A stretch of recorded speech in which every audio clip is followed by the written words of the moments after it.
What's good, YouTube? Mase X back with another video. Got Ross with me. What's good, bro? Getting drunk is fun. Being drunk is not. What's going on, bro? Hey, that's facts, man. That's where it is. Shoot. Not much, man. We recording in the daytime. It's a little different in the background. I know, and I'm in a whole new location. I'm in the office / game room / mini man cave. So yeah, we switching it up a little bit. You know what I'm saying? Keep the viewers on their toes and their heels. Yeah, we got to, man. We got to. It's November, man. It really is crazy. Like I always felt like as an adult, life moved at light speed, but as a child, man, it just drug. It was so slow. It was like January yesterday. Here we are. We like over the midway point of the season. They're already dropping playoff scenarios, both college and pro. We're almost done with high school football. It moves at light speed, so that kind of drives me to appreciate the offseason more. Because once they put the formulas and the formations and the rosters together, then they get to put it all out on the field, and it's almost over, man. It's crazy. Crazy. Well, you mentioned a little bit about college football, how the season seems to be flying by. There's always something in the news every day. Recently, they presented the college football playoff picture or the predictor? Yeah, they always do it now around this time of the season. Every single week, they just start updating the bracket, if the playoffs and if the season ended today type of scenarios and everything like that. Okay, that makes perfect sense. So we're going to go ahead and take a look at that, at least as it stands right now. Just a little imagery of what it would look like if the playoffs started today. Of course, most notably, Oregon, Georgia found its way back up in the top three after their win this past week in a tough game. Your boy, your quarterback, first overall pick, had an excellent game, proving to why he is a top quarterback prospect for next year's draft. He's being facetious, everybody. He doesn't mean that. And keep a straight face. But man, it's this type of stuff gets me excited, and you already know. Number 10, representing. I know you're a big time IU shirt, baby. Would you have believed that they would have been right here at this point in time back in mid-August? Yeah, I did. So you thought they would have been a college football playoff contender? Every year, I think that. Fair, I guess. Every year, I think that. But now, on a serious note, they've caught everybody by surprise. Hell, it wouldn't surprise me if they caught them by surprise.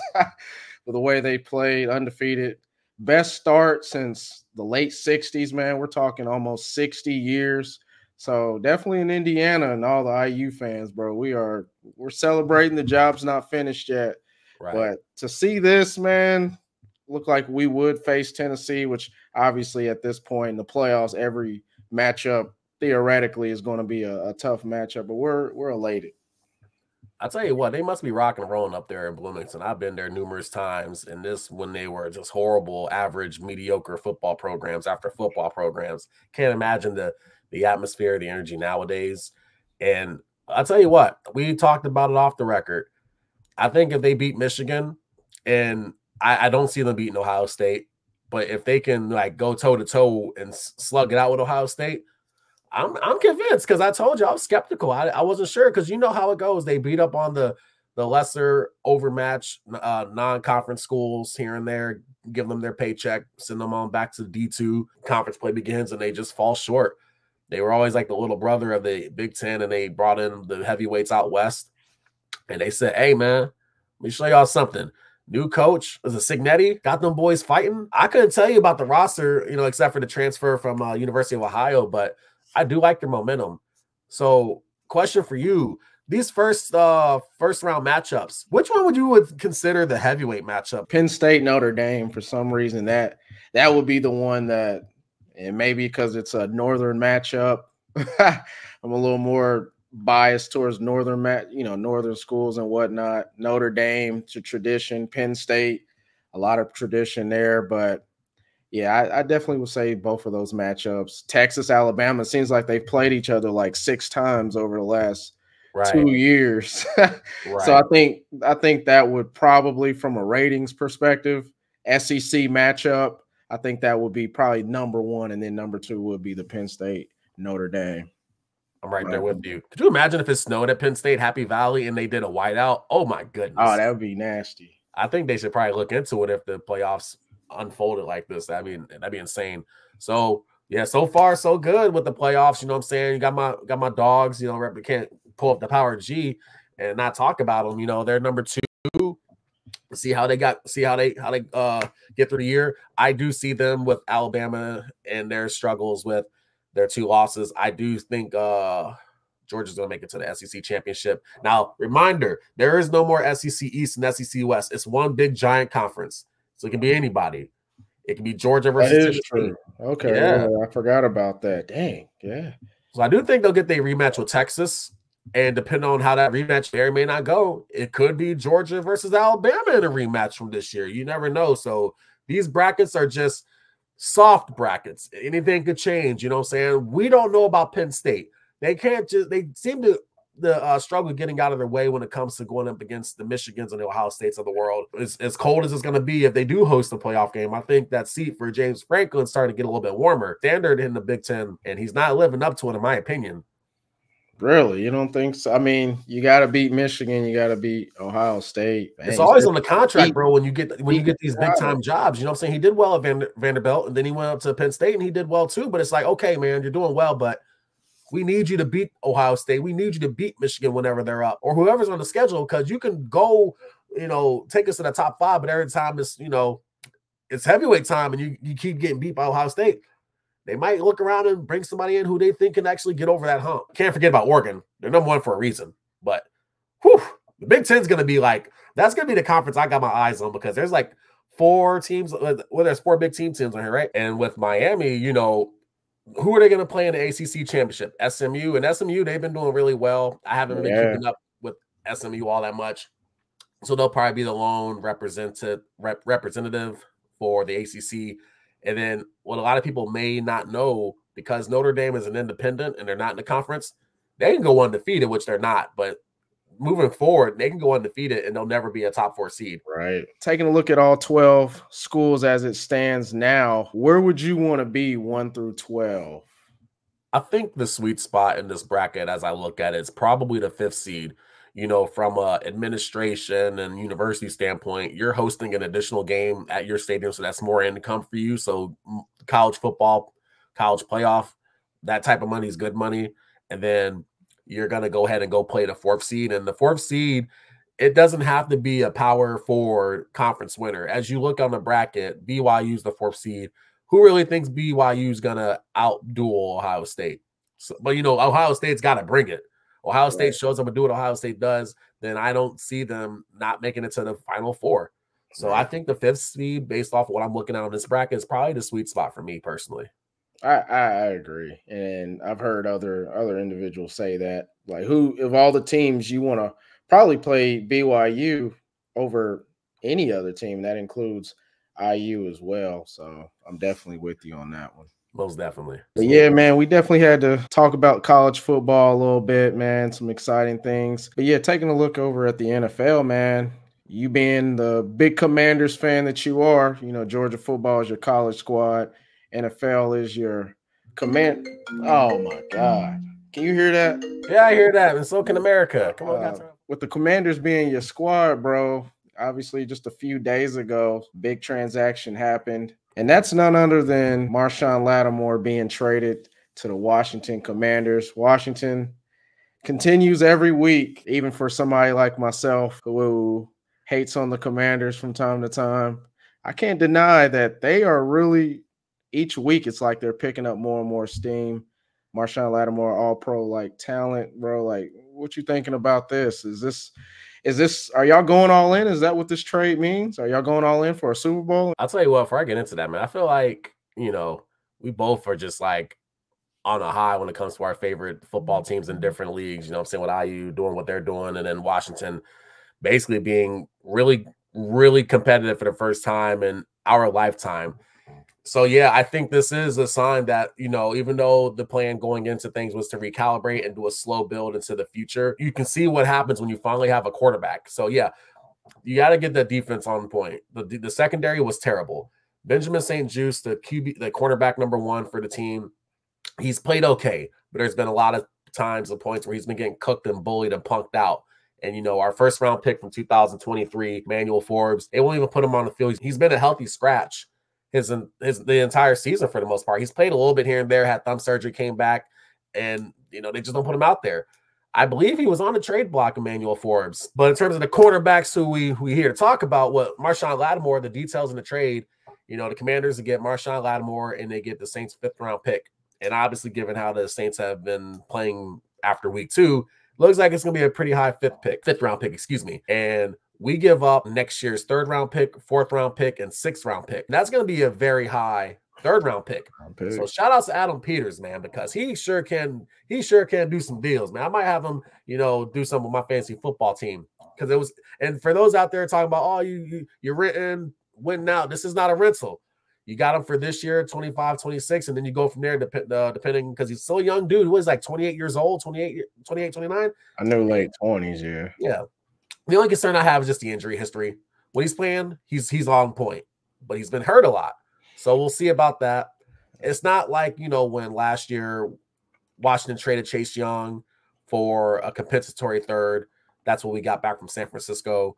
You know, if Chase Young would have went up in that building in San Francisco, started knocking stuff over, dipping teammates, knocked guards in the toilet, they just cut him. Okay, that was a waste of a compensatory 3rd round pick, but we tried. You know, that's a low risk, high reward type trade.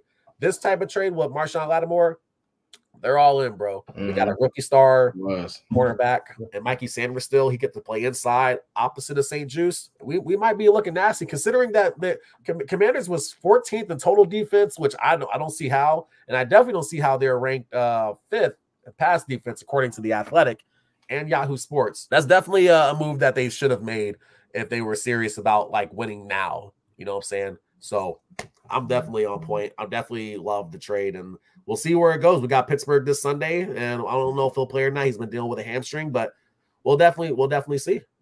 Yeah, bro. I'm actually excited about that as well. You know, I don't really hate on the Commanders or nothing like that. You know, it's always good, man. It makes you happy at the end of the day. And they've been struggling, you know, as an IU fan, the college version of that, I will say with the NFL, with the Commanders, they've been struggling for a long time. So to see that light and to see the excitement, I don't see as many complaints online from Commander fans. I don't hear any, you know, it's crazy how winning kind of stirs up some things. I don't hear complaints about the stadium no more, or nothing, or where you guys are going to be located in the next X amount of years. So. Or the name. They don't even complain about the name no more. Yeah, winning I don't hear none of that all. No more. Winning cures all, bro. Absolutely. It does. Yeah, this is a true testament that it does. For real.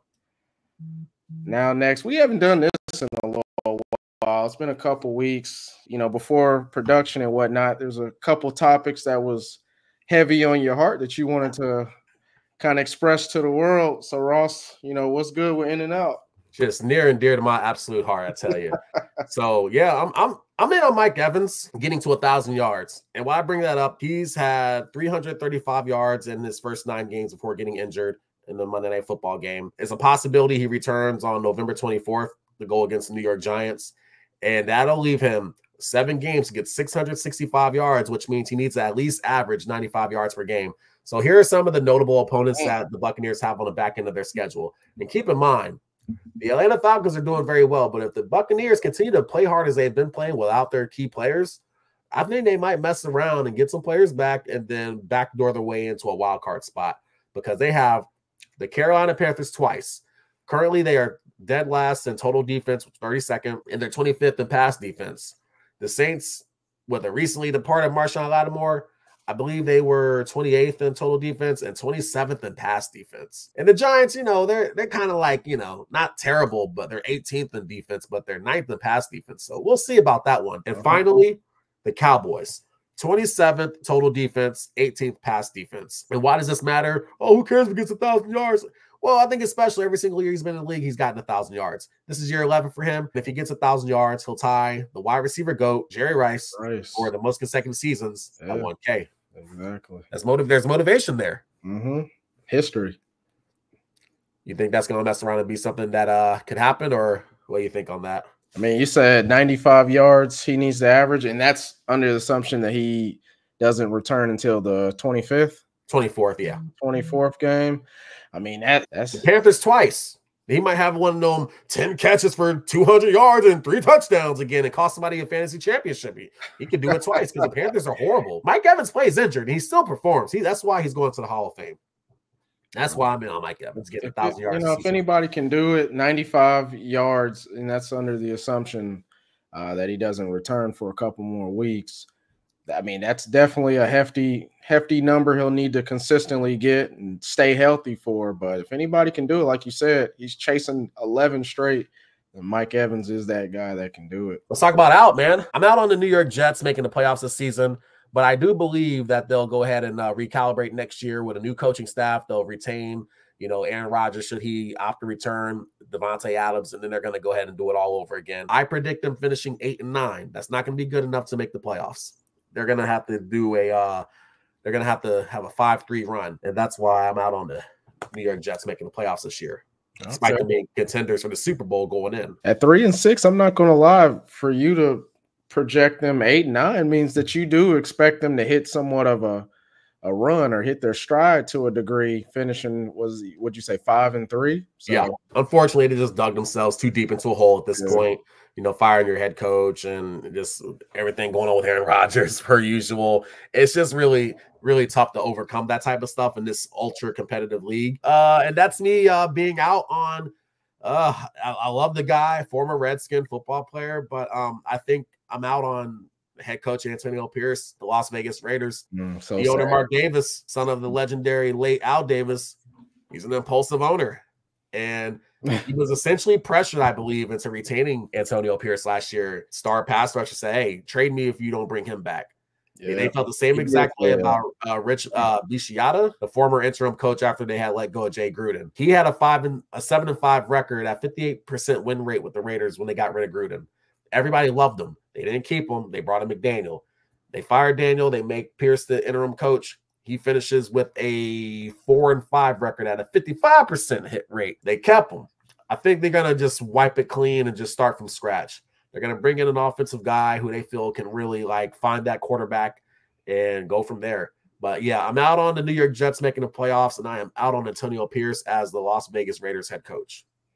Hey, pretty solid there. Yeah, there's definitely the rumor mill on Antonio Pierce. Antonio Pierce, I don't even know if he can sit down on his, because I think they're ready. They're ready for the season to end, essentially, so they can go ahead and get rid of his ass. So, oh yeah, that's unfortunate. And you know how it is in the NFL, bro. At this point in the season, because there's so many 2-win teams, man, so many 2-7 teams right now, and them boys are checked out. They're gonna go in there and play their best. But it's just a mentality behind it. You're not playing for nothing past January. I'm 100% in agreement with you. Oh, what's what I'm talking about, bro? You never agree with me, so I was nervous. I was nervous for a second, man. Hey, I love Adam. I love Antonio Pierce, man. I me too. I'm sad to say that. I agree with you. Yeah, you just gotta keep it real sometimes, man. Some things just don't work out, and it is what it is. Yeah, man. Well, I think that's all we got for today. If you made it this far in the video, of course, like I always say, we deeply appreciate it. Ross, appreciate you hopping on again, giving your takes, bro. It's always a pleasure working with you. Oh, most definitely, bro. We'll be back at it, man. So make sure I leave a like, comment, share. More comments, man. Y'all see the view numbers. Go ahead and comment. Tap in with us, man. We love to interact with you guys, man, for sure. Yeah, absolutely. I appreciate you saying that as well, man. Definitely feel free. The more you engage, man, the more fun of a community this is going to become. Well, you never know. Let us know what y'all think, man. Y'all opinions are just as valuable as ours. Absolutely. So with all that, man, we'll see you guys in the next episode. Peace. Yeah.